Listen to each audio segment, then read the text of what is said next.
Señoras y señores, bienvenidos a este espacio de opinión, de actualidad, de reflexión de esa provincia de Cádiz. Hemos querido empezar esa primera edición con un personaje muy conocido, en este caso de Jerez, y estamos hablando de Antonio Saldaña, portavoz del Grupo Popular en esta ciudad y diputado provincial.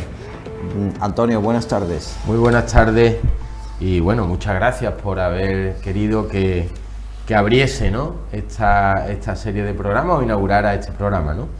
Y voy a intentar eso, lo que has dicho, no solo la persona, no solo el cargo, sino también el personaje, ¿no?, que bien has dicho eso. Sí. Hay que hablar mucho sobre muchos aspectos y nos vamos a centrar en Jerez, que para ello estamos aquí. Vamos a empezar rápidamente con lo que es el momento que se está viviendo, lo que es concretamente. Vamos a empezar con el centro de Jerez. ¿Cuál es la opinión que tienes sobre el plan que se ha anunciado, este plan general del centro histórico, que comienza ahora un periodo de reflexión, que nos lo ha anunciado el grupo de gobierno, y se abre un plazo para contribuir con opiniones, y aquí estamos nosotros también para ello? Bueno, yo creo, sinceramente, intentando no entrar tampoco en discusiones políticas o partidistas, no está improvisado. Está improvisado, ¿por qué? Porque nosotros ya en su momento dijimos, de cara al programa electoral, que el centro de Jerez necesitaba un plan especial. No sé si esa es la palabra que han utilizado, pero el concepto urbanístico es un plan especial del centro histórico, un plan especial que tiene su parte urbanística, pero que tiene que también tener su parte de impulso económico, su parte de actividad, su parte social, evidentemente todos los aspectos, ¿no? Pero para empezar a hablar de ese tema, mire, a mí hay una cosa que siempre me gusta decir, ¿no? Los que nos escuchen de fuera de Jerez, pues a lo mejor no saben o no conocen que hay una barriada, un barrio muy popular en Jerez que se llama el Parque Atlántico. Yo soy del Parque Atlántico y yo estoy muy orgulloso de ser del Parque Atlántico. He vivido allí antes en Príncipe Jerez y después en el Parque Atlántico desde que entre los 4 y los 20 años, ¿no? Hasta los 18 que me fui a estudiar, pero vamos, hasta allí estuve hasta los 20 años. Por lo tanto, es mi barrio. Pero yo entiendo que cualquier persona que viene de fuera no viene a visitar el Parque Atlántico, viene a visitar el centro de Jerez. Y por tanto, ese primer concepto tenemos que tenerlo claro. Nuestra capacidad de atracción a la ciudad viene por tener un centro histórico que refleje lo que es un centro histórico de una ciudad andaluza y una ciudad española.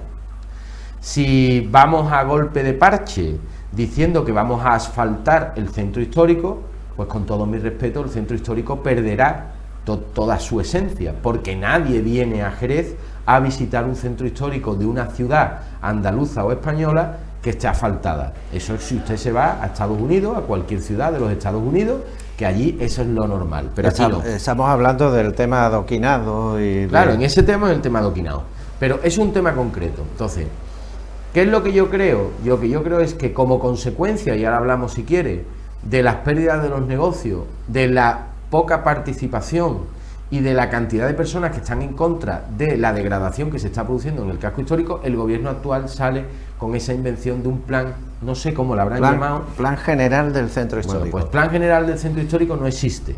Desde el punto de vista, eso es un invento. Es un plan especial dentro de lo que son las actuaciones urbanísticas y ese plan especial es el que tiene que definir urbanísticamente las actuaciones. Y si vamos más allá, pues estaremos hablando de un plan de impulso, un plan económico, pero un plan general es un concepto urbanístico que no pega en este caso porque sería un plan de toda la ciudad.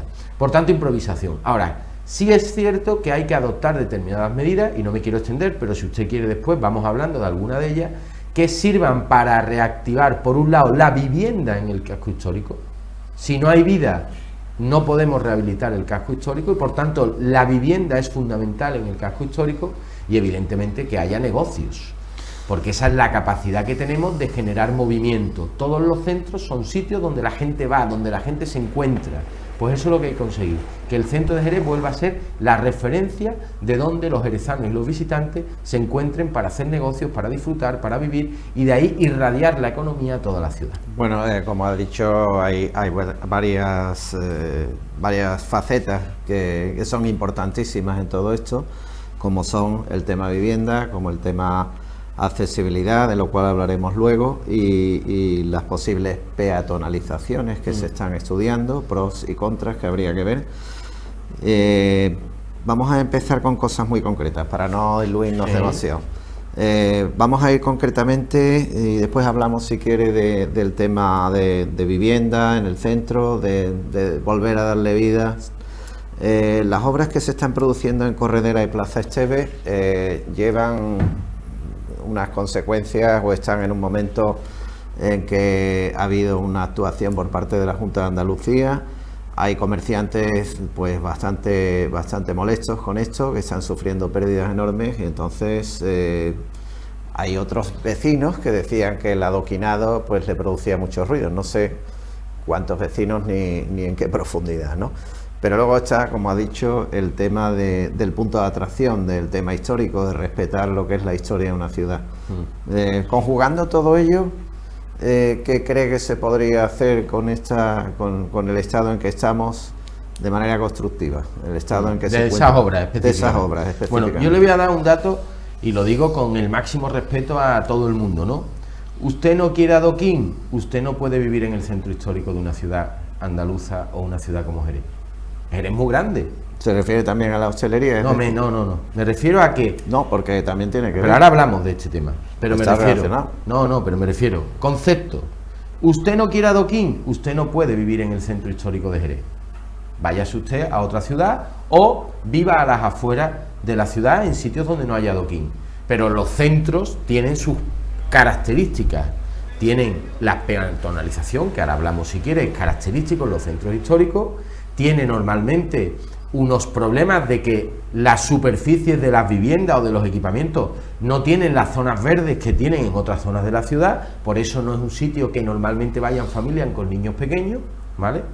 Y tienen sus cosas buenas, que es la centralidad. Por tanto, primer concepto, no quiere adoquín, no puede usted vivir en el centro histórico, tiene usted que buscar otro sitio. Ahora, dicho esto, es cierto que hay soluciones intermedias y soluciones mixtas que permiten, manteniendo lo que es la belleza y la fisonomía del casco histórico de una ciudad como Jerez, poder conjugar la circulación de vehículos, que ahora hablamos porque yo soy partidario, siempre llegando a acuerdos, de una peatonalización de los centros históricos. Las grandes ciudades en Europa están peatonalizadas, pero hay formas de conjugarlo. Le pongo un ejemplo, en Cádiz lo hizo Teófila.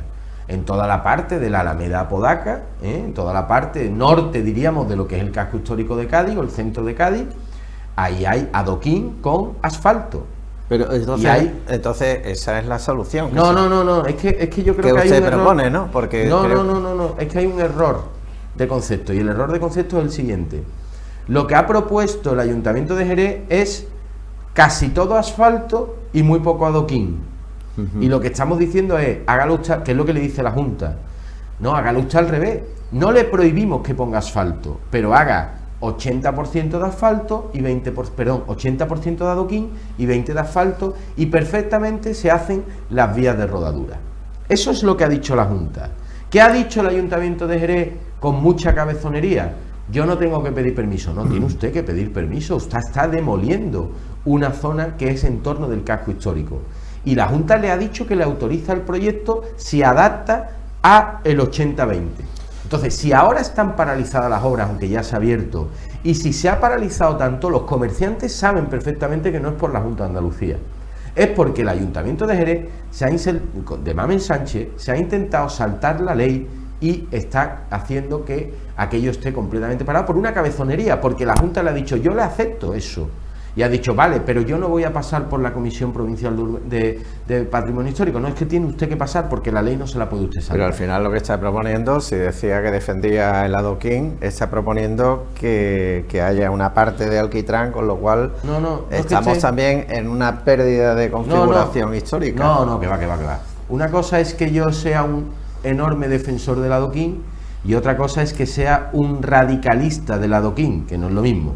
Lo que estoy diciendo es que... ¿Cómo define usted un radicalista? Hombre, un radicalista del adoquín es que bajo ningún concepto, si un adoquín está en mal estado, pues resulte que es que no se puede quitar. No, hay forma de que incluso adoquines modernos, adoquines van lisos, planos, se pueden colocar y se conserva perfectamente la fisonomía de lo que es el centro histórico. Evidentemente las ciudades evolucionan, los pavimentos evolucionan y lo que no podemos pretender es que las vías romanas sean ahora mismo las mismas piedras que estaban hace 2000 años. Eso evidentemente no puede ser así. Ahora, de ahí a hacer, con todo mi respeto, que la mayoría que se quite sea el adoquín y se ponga asfalto, o como han hecho creo que en Sevilla, me parece, que han quitado en una calle un pavimento, un adoquín precioso, con un gusto y una exquisitez de lo que son las calles de Sevilla, y nos pongan unas losas de granito de colores, pues sinceramente, con todo mi respeto, quien haya tenido esa idea, no sabe a lo que vienen los turistas a nuestra tierra. Y ojo, que a mí me gusta conjugar lo histórico con lo contemporáneo. A mí me gusta, por ejemplo, pasear por ciudades europeas donde están los edificios históricos con edificios contemporáneos, pero la esencia tiene que permanecerse. Bien, vamos a ir avanzando porque quizás ese tema daría para casi mucho. Un programa entero, y tal vez lo hagamos seguramente. Vamos a hablar de las posibles peatonalizaciones, lo más resumidamente que se pueda, por favor. Bueno, las posibles peatonalizaciones, las que están previstas y las que usted piensa que se deberían de hacer y no hacen. No se puede hacer ninguna peatonalización si no estamos de acuerdo con los comerciantes y con los vecinos, ¿vale? Eso es lo primero. Aquí no puede ser que yo llegue o el que sea y diga, no, lo voy a peatonalizar. Eso no. Ahora bien, yo le digo que hay una experiencia importante en ciudades europeas y en ciudades importantes donde la peatonalización ha sido muy positiva para la ciudad. Y por tanto, si me pregunta a mí personalmente como Antonio Saldaña, le digo que a mí me gusta la peatonalización, que hay que peatonalizar los centros para que se conviertan en centros de vida y en lugares de movimiento libres del vehículo, ¿vale? Para eso, evidentemente, hay que tener aparcamiento disuasorio, aparcamiento de proximidad, que además no sean excesivamente costosos y que la gente pueda acceder sin ningún tipo de problema. Dicho este concepto general, ¿cuáles son las vías, por ejemplo, que yo creo que ahora mismo en Jerez se podrían en un momento determinado peatonalizar? Pues mire, hay un recorrido que es, si vamos por Porvera y nos metemos por calle Chancillería hasta desembocar en lo que es el Carmen, que ese recorrido es un recorrido que yo uso, que a mí me gusta pasar por allí, pero que es totalmente innecesario para la circulación del vehículo porque hay otras alternativas como es pasar por la calle ancha. Y por tanto, el inicio desde Porvera de la calle Chancillería hasta lo que sería llegar a la Plaza de la Asunción sería una zona perfectamente peatonalizable con tráfico permitido única y exclusivamente para los propietarios.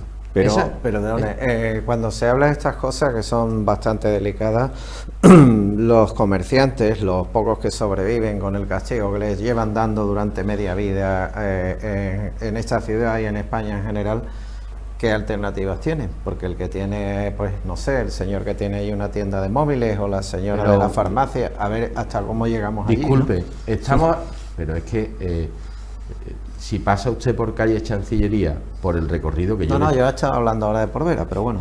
No, pero es que en Porvera le favorece. Lo que digo es que si pasa por calle Chancillería hasta la Asunción, no hay ningún negocio. Los negocios, en todo caso, aparecerían a posteriori, porque si tú peatonalizas aquello, puedes poner negocios de hostelería en un entorno histórico y en un entorno accesible.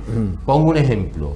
Al lado de la iglesia de San Juan de los Caballeros, que estaba el famoso, una pizzería, un restaurante italiano, que ha tenido que cerrar, aquello es impracticable para llegar allí y no se puede aparcar. Ahora, si aquello se hace dentro de lo que es una zona peatonal, eso se podría hacer perfectamente. Y hay otra vía también importante que se enlaza con lo que hay previsto, que es desde la Asunción hasta el Arroyo, que también tiene una alternativa, como es desde la Plaza del Arroyo hasta la Plaza Belén, y llegando a la Plaza del Mercado. Toda esa vía no es necesario el vehículo, salvo para acceder a las viviendas o para acceder a algún alojamiento hotelero que hubiera, siempre y cuando se puede utilizar una vía como es la cuesta de la Alcubilla, ¿no? La cuesta de la Alcubilla y la cuesta de la Chaparra. ¿Qué ocurre? Que si nosotros peatonalizamos eso, si usted va por allí, verá que prácticamente no hay negocio, hay 2 confiterías, no, hay poco. No hay vida. Si tú peatonalizas eso y metes vivienda, aquello se convertiría en el gran una zona de esparcimiento, una zona donde se podrían generar negocios. En esa zona se podría hacer perfectamente un enfoque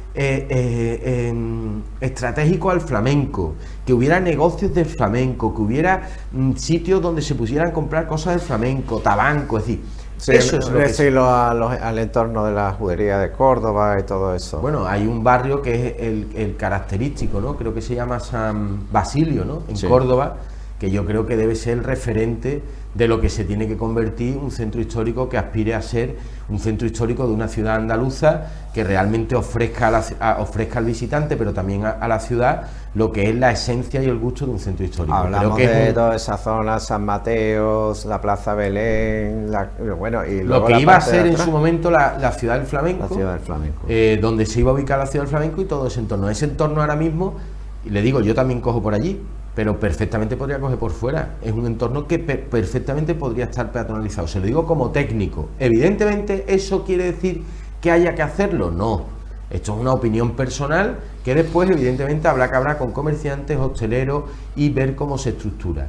Peatonalizar aquello sin meter vivienda y sin permitir que en las zonas bajas se generen negocios y actividad vinculada a lo que queramos estratégicamente, pues tampoco tiene sentido, porque al final es peatonalizar las calles para que no haya nadie. Bueno, es que ahí viene englobada una pregunta que le iba a hacer a continuación, que es el cierre de comercios que se está produciendo en el centro y el estado en que se encuentra la hostelería, que es bastante lamentable con la crisis sanitaria que estamos viviendo, un sector muy castigado, al que además se le está culpabilizando quizás excesivamente o injustamente en muchos casos, y bueno, estamos en un centro que ya de por sí nos vamos a encontrar con un montón de establecimientos que van a ir a lo mejor sufriendo bastante y no sabemos si cerrar, y ahora unido a eso, con esa posible ampliación de peatonalizaciones, de cierres de calle, nos veríamos en un agravamiento del problema. No, yo no creo, sinceramente. Yo creo que hablar eso así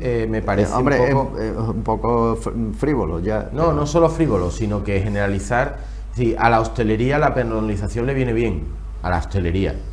¿Por qué? Porque al final creas espacios donde se puede dar un servicio fuera de lo que es la vía. A la hostelería. Si estamos hablando de otra serie de negocios, como por ejemplo una tienda de ropa, pues los comerciantes de la tienda de ropa de la calle Honda, por ejemplo, te dirán, yo prefiero que no. ¿Por qué? Pues porque al final la gente que pasa va mirando, y cuando mira, oye, pues he visto eso, qué mono, me gusta esto. Sí, pero el que va a un bar, seamos prácticos, va a un bar hoy en día, a la Plaza Arenal, por decir un ejemplo muy claro, y aparca en esas callecitas que estamos hablando, de alrededores y tal, porque se va a ahorrar el dinero y tal. No, pero aparcar en torno a la Plaza Arenal es casi imposible.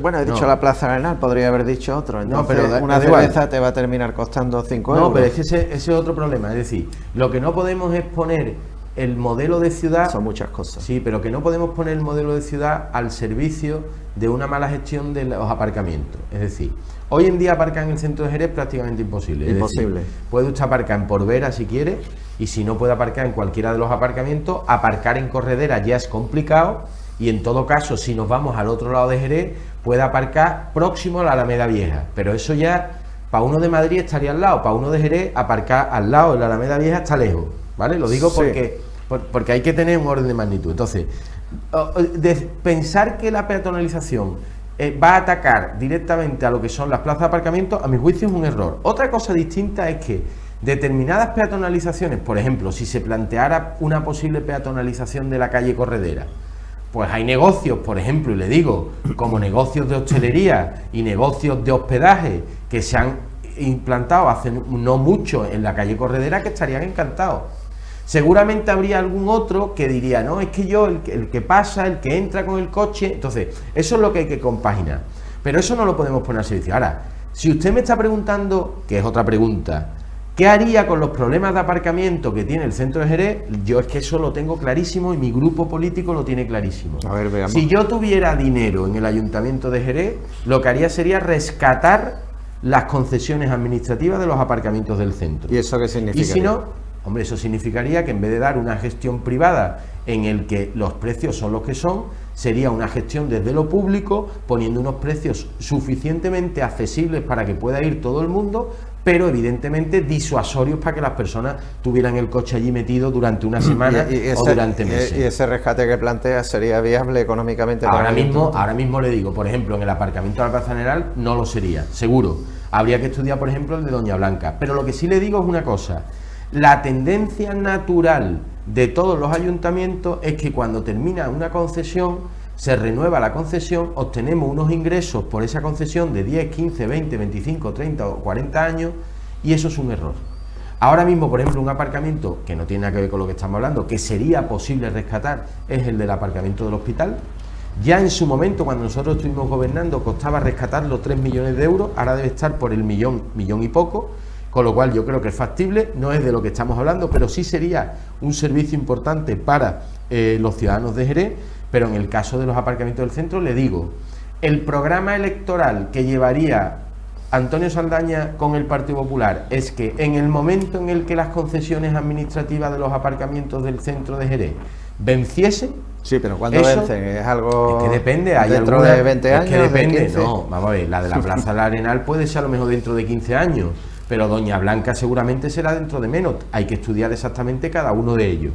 Si se pudiera adelantar, perfecto, puede haber fondos europeos para el tema de movilidad que bien empleados pudieran estar enfocados ahí. Con imaginación, ¿eh? Lo que tenemos es que darnos cuenta de que el Ayuntamiento de Jerez no tiene capacidad de inversión, no tiene capacidad de hacer obras con los presupuestos del propio ayuntamiento, y tenemos que imaginar, inventar, diríamos, crear fórmulas, como por ejemplo son los fondos europeos, para que se hagan obras necesarias en Jerez. Bueno, vamos a ese tema del centro, iremos dedicándole programas exclusivos. Vamos a hablar del modelo de centro histórico muy rápidamente, porque queremos llegar a un punto muy importante, como es el transporte público y la economía de Jerez, para ir más al grano de temas vitales para la ciudad, aunque todos lo son.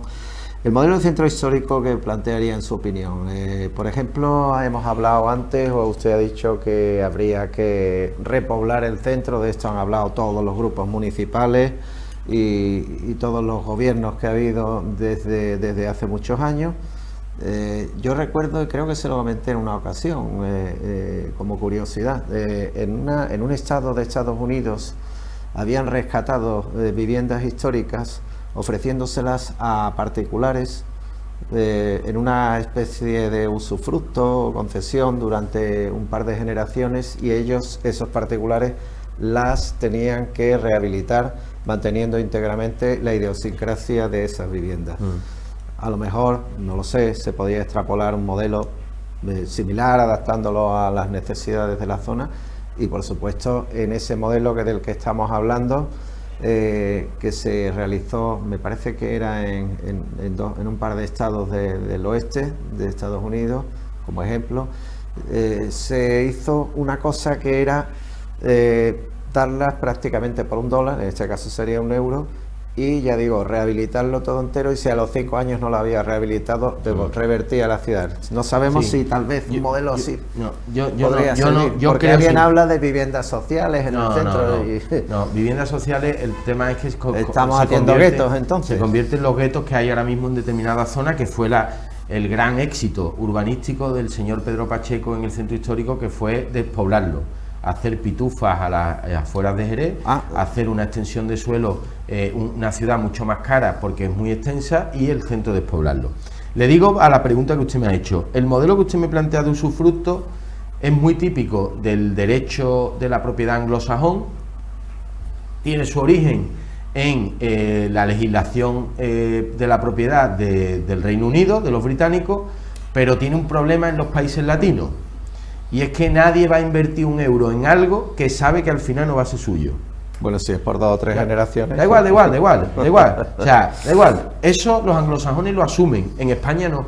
Es decir, en España una concesión de un aparcamiento subterráneo en la Plaza del Caballo por 50 € al mes de alquiler, que sean 25 años, la gente no lo paga, porque le da la sensación de que está tirando el dinero. Sin embargo, tú le pones, en vez de 50, le pones 80, pero a los 20 años es propiedad de uno, Y el sentido de la propiedad que tenemos en España hace que tú digas, bueno, lo voy a comprar y después se lo dejo a mis hijos. Sí, pero déjame que termine. Es que eso no es lo que yo he dicho, pero bueno. Bueno, es un sistema parecido, un usufructo. Es que sí. falta una parte, pero bueno. Pero un usufructo. No, le digo, pero si a mí me parece bien ese sistema. Lo que le digo es que en España y en los países latinos ese sistema chirría no por nada, sino por la propia idiosincrasia de los españoles y de los latinos. Ahora bien, repoblar el centro es muy fácil, es volver a lo que había antes.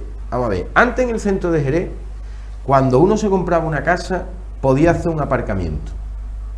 Es cierto que había gente que las fachadas que estaban protegidas, con la excusa de que iba a hacer un aparcamiento, pues no la tenían con no cuidaban demasiado la obra y se caía. ¿Cuál fue la solución que adoptó el Ayuntamiento de Jerez? No se puede hacer aparcamiento. ¿Cuál es la que yo creo que hay que adoptar? Oiga, si usted tiene una fachada protegida, usted no puede hacer un aparcamiento excavando a cielo abierto. Tiene usted que hacerlo por muros pantalla. ¿Eso qué significa para que nos entiendan los laterales, oyentes? traseros. Tú haces unos muros primero, laterales, haces los muros de hormigón, y una vez que has hecho los muros de hormigón, entonces cavas la tierra y así no se te cae la fachada. Por ejemplo, una manera de permitir que se hagan aparcamientos. Y hay un segundo tema importante, hay tres para mi juicio, pero hay un segundo que es el tema de los áticos. Antes en Jerez, en el propio plan general del Ayuntamiento de Jerez, se podía, en la época de Pedro Pacheco, se podía construir, cuando alguien rehabilitaba una vivienda, se podía reconstruir un 25% en el ático, más. ¿Eso qué era? El margen de beneficio que tenía el promotor. ¿Por qué? Porque es mucho más caro construir fuera que construir en el centro.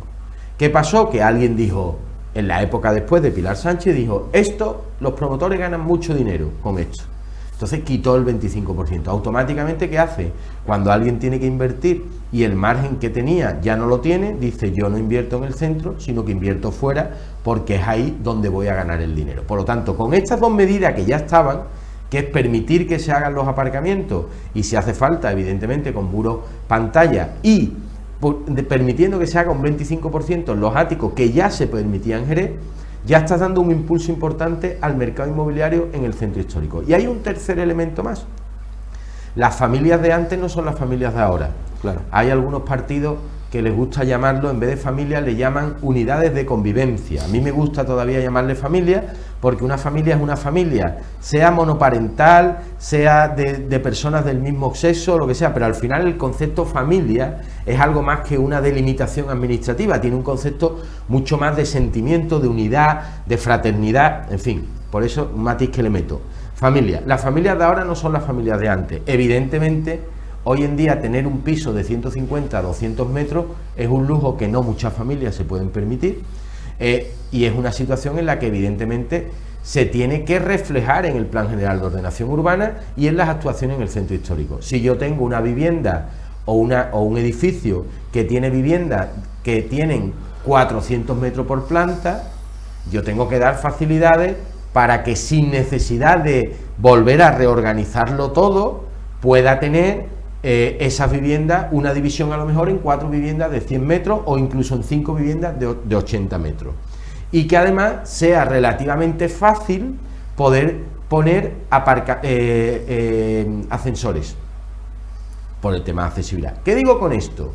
Que una cosa es la protección, que yo soy un defensor de la protección del casco histórico, y otra cosa es el radicalismo y ser un radical del casco histórico y no permitir que se puedan adaptar a los nuevos tiempos, para que precisamente esas adaptaciones son las que van a permitir que se siga manteniendo. Pero lo que yo le decía a usted antes de esta medida que se llevó a cabo en ciertos estados de Estados Unidos, que no tengo aquí los detalles, otro día quizás pueda aportarlo, lo que decía aquella medida o cómo se hacía era que estas personas que cogían en usufructo el lugar, además de haber pagado una cantidad insignificante en tomar la posesión de aquello, resulta que tenía derecho a hacer la obra sin pagar tasas, que es otra consideración importante. Y además aquí en Jerez yo pienso, eso ya es una opinión muy personal, que quizás ese punto de atracción no sería el autóctono, sino más bien el foráneo enamorado de esto, que sí a lo mejor tiene ese sentido del usufructo. Eso es otra cosa. Si lo que estamos haciendo es vivienda histórica destinada a público extranjero, que tiene el concepto del usufructo, el concepto de el derecho anglosajón, lo que viene a decir es que el vuelo es mío, pero el suelo no, y por lo tanto yo tengo una construcción que es mía, pero el suelo es una concesión administrativa a no sé cuántos años. Esos son, cualquier persona que se vaya, por ejemplo, a los centros de las ciudades, sobre todo, por ejemplo, en Londres, los centros, las viviendas que hay en el centro de Londres son así. Uno no puede comprar una vivienda. Lo que hace es comprar ese usufructo o esa concesión administrativa, que hay veces que es por 20 años y hay veces que son por 150 años. Sí, que estamos hablando de... Pero que en España nadie mete dinero ni nadie se va a gastar un dineral, o no hay un público amplio de que vaya a poner dinero en algo que sepa que no va a ser suyo. Yo básicamente lo dije porque desafortunadamente los españoles ahora, claro, eso sí, no estamos muy bollantes, por eso veía un público más fácil de captar. Ahora que usted lo ha dicho antes, y antes de que se me vaya la idea, ha hablado del señor Pedro Pacheco, quien fuera alcalde de esta ciudad. En esta semana ha habido unas declaraciones que se ha hecho socio del Jerez Deportivo, hubo unas imágenes y creo que comentó algo acerca de usted, no sé qué opinión tendrá al respecto. Bueno, yo creo que Pedro Pacheco ha sido un alcalde que ha dejado huella en Jerez, evidentemente, y con sus cosas buenas y sus cosas malas es un señor digno de estudio, porque evidentemente ha sido capaz de lo mejor, pero también de lo peor. Ahora pues está aburrido. Yo creo que esta última época pues no le ha sentado psicológicamente bien, tengo que decirlo, lo noto totalmente desubicado, pero a esas mismas declaraciones yo le contestaba diciendo que si soy alcalde lo primero que voy a hacer es ponerle una calle en reconocimiento a su época de alcalde, y después para que estuviera el hombre entretenido paseando por esa calle, ¿no? Sí creo que tiene un problema, y sinceramente sí se lo digo, ¿no? Y me apena, ¿no? Me apena porque yo creo que Pedro Pacheco es una persona de la que se puede aprender, evidentemente lo bueno, no lo malo, pero tiene un problema, y es que ha pasado del me encanta Jerez al me encanto yo mismo. Ese es el problema que tiene Pedro. Él ahora mismo no quiere que venga nadie, ningún alcalde o alcaldesa a la ciudad que pueda impulsar Jerez, porque se quiere tanto él, que él lo que quiere es seguir toda la vida diciendo el mejor que ha pasado por aquí soy yo y todos los demás son unos mantas y unos matados, y Jerez era un vergel y ahora ya desde que yo me he ido esto es muy malo. Entonces él tiene miedo a que alguien, que en este caso puede ser el proyecto liderado por nosotros, pueda tener un proyecto de impulso a la ciudad que evidentemente no le va a borrar su huella, pero vamos a ir hacia el futuro de la ciudad. ¿Y eso qué hace?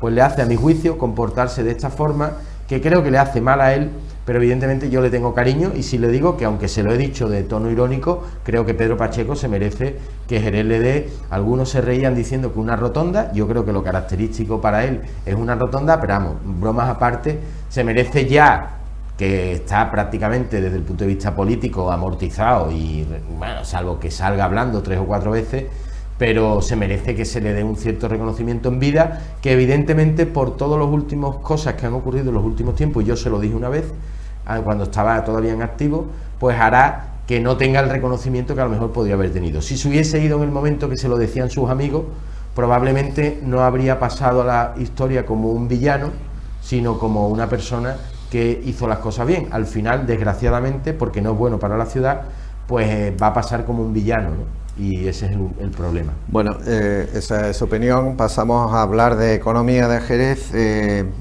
un tema vital, importantísimo.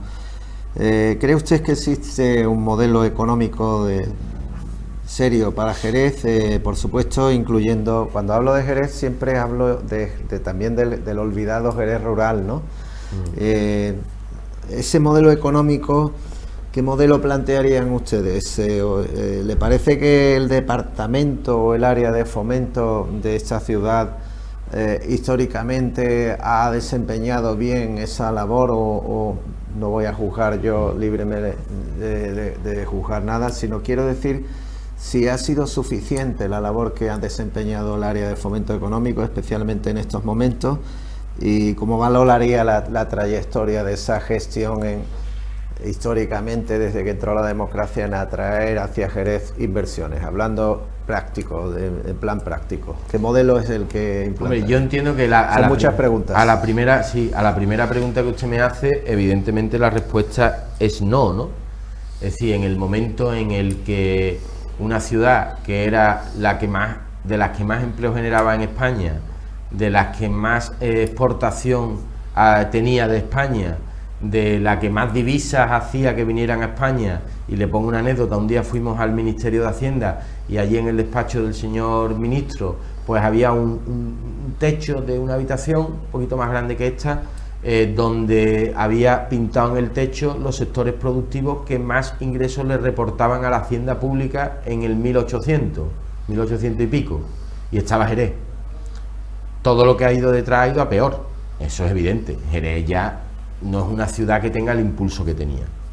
A mi juicio, el gran error histórico que tuvo Jerez es que esa gran industria del vino, en lugar de reconvertirla en otra industria, pues los políticos quisieron que fuera una ciudad-estado.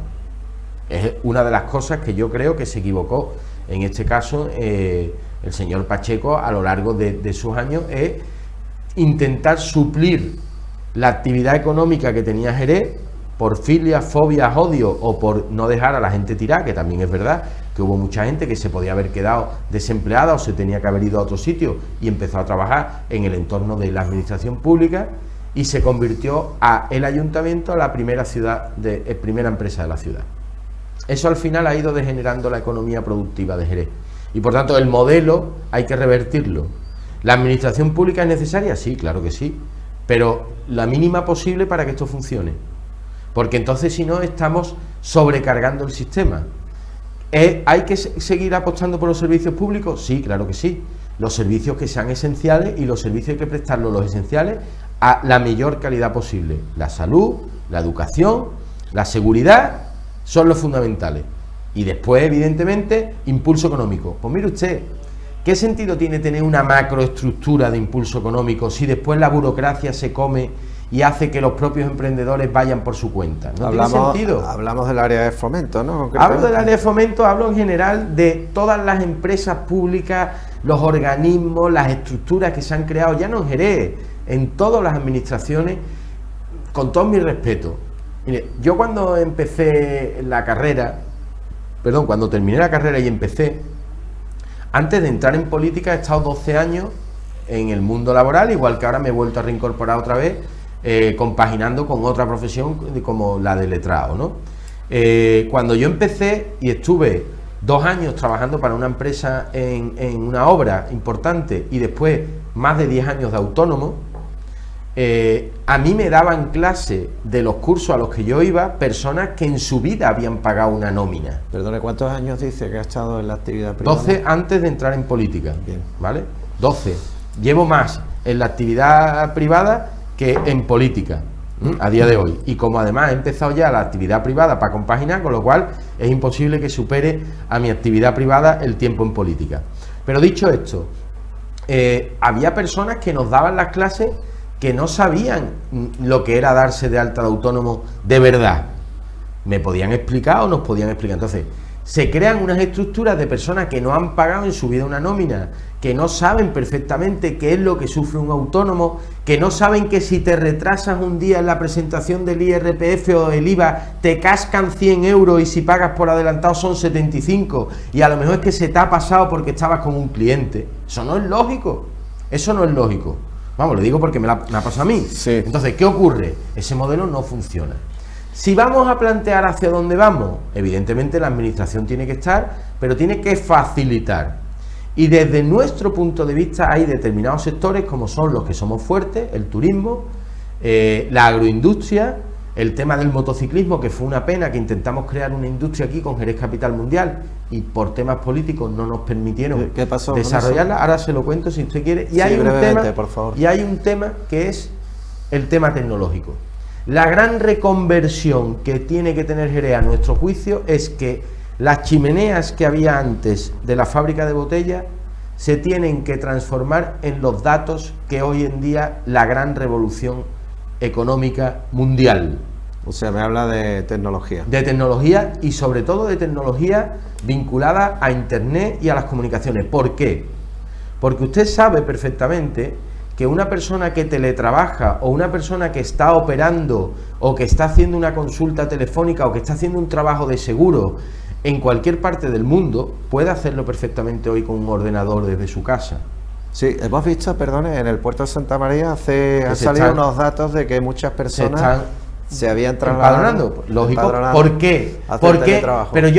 Pero hágase la pregunta, ¿por qué el puerto ha conseguido 4.000 personas más y no lo ha conseguido Ávila? Ávila es un sitio perfecto y muy tranquilo, porque la gente no es tonta, porque la gente le gusta la playa, la gente le gusta no pasar mucho frío, la gente le gusta comer bien, la gente le gusta la alegría, la gente le gusta las horas de sol, la gente le gusta los buenos colegios, la gente le gusta los buenos equipamientos, la gente le gusta la seguridad en las calles. Eso es lo que le gusta a la gente. Por eso el Silicon Valley está en California y no está en Seattle, porque en Seattle hace mucho frío. Entonces Jerez reúne las condiciones específicas para eso. Ahora tiene que haber políticos y tiene que haber gente que crea y que impulsen ese tema. Y terminando esto, le contesto, si usted quiere, brevemente a lo de Jerez Capital Mundial del Motociclismo. Favor, brevemente. Eso fue un gran éxito, que conseguimos que la Federación Internacional de Motociclismo declarara a Jerez por primera vez, porque lo creamos nosotros, Capital Mundial del Motociclismo. Bueno, pues cuando habíamos conseguido la declaración, cuando habíamos firmado el convenio, cuando habíamos empezado a tener los primeros patrocinadores, 3 millones de euros en apenas un mes y medio, hubo un cambio de gobierno y la actual alcaldesa, señora Mamen Sánchez, no quería seguir desarrollando un proyecto que era un proyecto del PP y se lo cargó. Se cargó rotundamente el proyecto Jerez Capital Mundial del Motociclismo y hizo que Jerez perdiera la oportunidad de 20 millones de euros de inversión para generar aquí una industria vinculada al motociclismo que, como ya decíamos, queríamos que fuera la meca, es decir, que cualquier persona en el mundo que le gustara el motociclismo tuviera que venir al menos una vez en la vida a Jerez. Pero creo recordar que ese gobierno actual municipal que preside la alcaldesa Mamen Sánchez manifestó que estaba por ese proyecto de Jerez del motor, ¿no? Que va. O por lo menos no. Lo que hicieron fue cargarse Jerez Capital Mundial del Motociclismo, y uno de los proyectos que tenía Jerez Capital del Motociclismo, que era un centro tecnológico del motor en los aledaños del circuito, lo vendieron como un proyecto de ellos, pidieron los fondos a la ITI, no presentaron el proyecto en plazo y encima se perdieron 5 millones de euros. Es decir, el desastre absoluto. No solo no estaban de acuerdo, se cargaron Jerez Capital Mundial y además los fondos ITI que había destinado desde la Junta de Andalucía para el Centro Tecnológico Motor se lo cargaron. Bien, en resumidas cuentas, la economía de esta ciudad, la economía de Jerez, a su entender carece de un modelo de futuro, es una pregunta, y ha sugerido, ha apuntado otros sectores económicos como pueden ser Internet, como pueden ser la tecnología, pero no cree que con la masa de personas que van a quedar en paro ahora va a ser insuficiente. Usted ha hablado. Pero para eso está la administración pública. Es decir, va a haber personas de la construcción o de la hostelería que va a haber que ayudarles porque son personas que seguramente les va a costar poder trabajar en sectores como la agroindustria o las nuevas tecnologías. Sí. Para esas personas es a la que hay que ayudarles, pero yo no puedo basar mi modelo de futuro en Jerez en la construcción porque ahora haya personas que se hayan quedado sin trabajo en la construcción. A esas personas habrá que darle una solución, como en su momento se le dio a los prejubilados de astillero. Muy bien, pero el futuro de la ciudad no puede estar condicionado a eso. Muy bien, pero esa atracción de inversión que habrá que hacer para, por ejemplo, un gran generador de puestos de trabajo, como sería la transformación agroalimentaria, que usted la ha apuntado antes, y estamos convencidos de que sería un buen modelo. Para ello hay que buscar inversión, hay que traer empresas, hay que reubicar aquí empresas que están en otro lado o incluso crear cosas nuevas. Esa inversión, pero el Departamento de Fomento se mueve en ese sentido, atrae inversiones, va en busca de ello. Le he dicho antes que Jerez no tiene, mira, Jerez debería tener el mayor experto de fondos europeos, debe estar en Jerez. Si no tenemos capacidad con nuestro presupuesto, tenemos que tener a los mejores para que consigan los fondos europeos de fuera. Eso por un lado, por lo tanto no lo hace. Y lo privado, también la búsqueda de inversión privada. Y segundo, la búsqueda de inversión privada es una actividad comercial, es decir, si yo tengo una gran infraestructura como es el parque agroindustrial, si yo tengo un sitio que puede ser el mayor polo de desarrollo tecnológico, vivienda tecnológica, como puede ser los terrenos de la antigua fábrica de botella, que ya lo propusimos nosotros para hacer allí como una ciudad tecnológica, copiando los mejores modelos urbanísticos de otros sitios del mundo para que fuera un sitio con sabor. Lo que tenemos que evidentemente es saber venderlo y saber tocar las teclas. Ahora bien, si resulta que Zara se va de la calle Larga y la alcaldesa ni siquiera se le ocurre plantear una reunión o una carta, un escrito o pedirle a Amancio Ortega o a alguien de Zara, oiga, de Inditex, oiga, ¿qué puedo hacer para que usted no se vaya? Y lo que manda es a su delegada de turismo a meterse con la principal multinacional española del mundo textil. Pues que yo soy Amancio Ortega y digo, con los problemas que tengo yo en el mundo, ¿voy a ir a preocuparme de un sitio que me están vilipendiando? Es que eso no es una actividad comercial. Es que levantándote a las 10 de la mañana, yéndote a las 2 de la tarde a tu casa y los fines de semana pasándolo en la playa, evidentemente no se puede levantar una ciudad como Jerez. Lo dijimos y lo digo. Jerez tiene que tener un alcalde las 24 horas del día. Y después salió, no sé quién fue, la señora Collado, diciendo la conciliación familiar. Mire usted, no, los políticos no podemos hablar de conciliación familiar. Eso está para las personas que no están en la política. Un alcalde de una ciudad como Jerez no puede anteponer. Vamos, yo por ejemplo, lo que ha presentado el señor José María González, conocido como Kichi en Cádiz, de que se va a coger una baja de 4 meses, más los 2 que lleva ya, que ahí está muy bien mi compañero Juancho Ortiz, el candidato y portavoz del PP de Cádiz, que ha dicho, bueno, por lo menos, ya que no estaba, que sea oficial, como diciendo, es que ya estaba de baja, ¿no? Yo me parece que en política, sinceramente se lo digo, será muy moderno, habrá sectores de la población que entiendan que la conciliación está muy bien, pero a mí me parece que es una falta de respeto a los ciudadanos. Que un alcalde de una ciudad como Cádiz, sinceramente, y no tengo mala relación personal con él, estoy hablando única y exclusivamente en el ámbito estrictamente político, se quite de en medio 6 meses de una legislatura, me parece absolutamente una falta de respeto a los ciudadanos y evidentemente una falta de pulso, una falta de tensión, una falta de ganas profunda, ¿no? Habría que hablar muchísimo más de economía y de otras muchas cosas, pero como va a venir por aquí otras veces, o eso esperamos.